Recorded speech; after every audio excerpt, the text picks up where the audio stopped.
Pemirsa, DPR RI resmi sahkan Kitab Undang-Undang Hukum Acara Pidana. KUHP baru akan berlaku 2 Januari 2026. Sidang paripurna pengesahan Undang-Undang KUHP berjalan mulus tanpa adanya interupsi dari para wakil rakyat.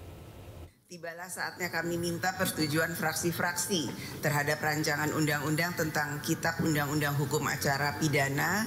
Apakah dapat disetujui untuk disahkan menjadi undang-undang? Setuju. Terima kasih. Revisi KUHP resmi disahkan. Peresmian dilakukan pada sidang paripurna ke-8 masa persidangan 2 tahun 2025-2026. DPR tegaskan revisi KUHP sudah melalui pembahasan mendalam dengan sejumlah perwakilan sipil dan ahli. Menteri Hukum Supratman Andi Aktas memastikan KUHP yang baru saja disahkan akan berlaku pada 2 Januari 2006 mendatang. Berlakunya KUHP ini akan bersamaan dengan Kitab Undang-Undang Hukum Pidana atau KUHP yang sudah lebih dahulu pengesahannya. Yang jelas bahwa dengan berlakunya KUHP kita di tahun 2026, 2 Januari yang akan datang, sekarang KUHP-nya juga sudah siap. Jadi otomatis dua hal ini, hukum material dan formilnya itu dua-duanya sudah siap. Sementara itu Komisi 3 DPR RI klarifikasi atas informasi yang beredar terkait KUHP yang baru.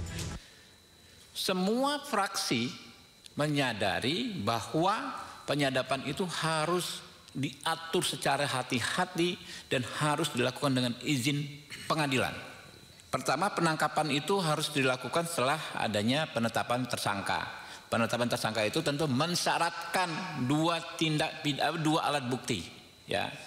Lalu penahanan itu syaratnya ini jauh lebih berat, ya. Jauh lebih objektif dibandingkan dengan apa yang diatur di KUHP Orde Baru. Sekarang ini banyak sekali orang menjadi korban KUHP Orde Baru. Lihat misalnya rombongannya kelompoknya Roy Suryo dan segala macam. Itu kan korban KUHP Orde Baru. Kenapa? Ya. Kalau menurut standar KUHP baru, Roy Suryo CS ini penanganan kasusnya bisa dengan restoratif justice. DPR menyebut Kitab Undang-Undang Hukum Acara Pidana yang baru ini lebih berpihak kepada rakyat dan menghadirkan keadilan yang lebih manusiawi. Dari Jakarta, tim Liputan iNews melaporkan. Tak terima seorang petani tiba-tiba ditahan, puluhan orang geruduk Polsek Ijen dan menggeroyok Kapolsek di Bondowoso, Jawa Timur. Warga yang emosi juga menebang pohon di sepanjang jalan menuju Kali Gedang hingga memblokir jalanan.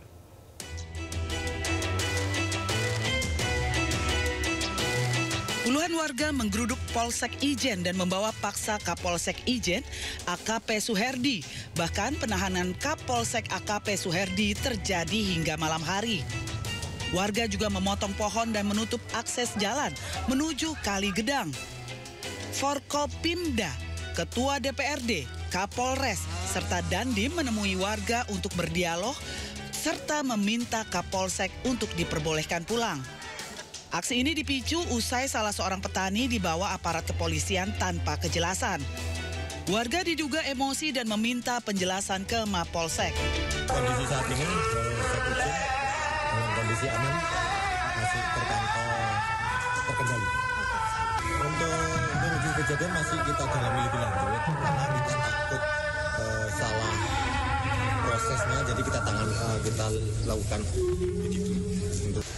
Ya, saya berharap bisa menahan diri.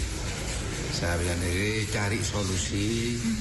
Jadi sebenarnya Forkopimda, apa yang dilakukan oleh Forkopimda selama ini dalam rangka mencari solusi. Tidak mungkinlah kami, Pak Bupati, Wakil Bupati, lalu kemudian akan meninggalkan rakyat. Apalagi saya sebagai wakil rakyat. Tentu saya punya tanggung jawab, punya kewajiban mewakili rakyat. Petugas juga masih akan terus berjaga di kawasan Ijen hingga situasi benar-benar kondusif.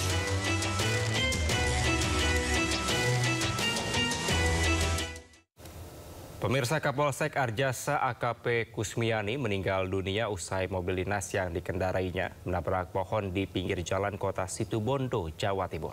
Nyawa korban tidak tertolong saat dibawa ke rumah sakit.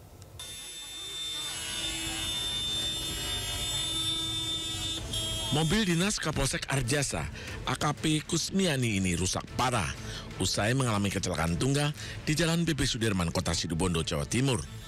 Peristiwa terjadi pukul 3 sore ketika AKP Kusmiani dalam perjalanan pulang dari Polsek Arjasa menuju rumahnya di wilayah Panarukan. Ia diduga kehilangan kesadaran saat mengemudi mobil hingga mobil yang dikendarainya menabrak pohon di tepi jalan. Petugas dan warga sekitar langsung mengevakuasi korban ke UGD Rumah Sakit Elizabeth di Situbondo. Tenaga medis sempat melakukan tindakan resusitasi jantung paru RJP, namun nyawa korban tidak tertolong. Dugaan sementara, korban mengalami serangan jantung, namun proses penyelidikan tetap dilakukan untuk mencari penyebab pastinya. Kapolres Situbondo, AKBP Rezi Darmawan, menyampaikan duka mendalam atas wafatnya perwira yang dikenal berdedikasi tersebut.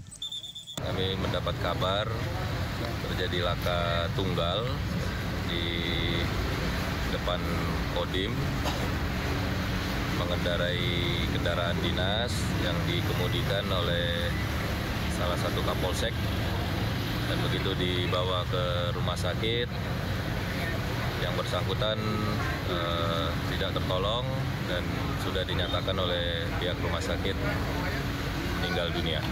Penyebabnya sendiri kecelakaan ini karena dugaan sementara kalau berdasar dari keterangan dokter tadi yang menangani, diduga pada saat mengemudikan terkena serangan jantung. Laka lantas ini telah ditangani unit Gakum Satlantas Polres Situbondo. Dari Situbondo, Jawa Timur, Rizky Amirul Ahmad, iNews melaporkan.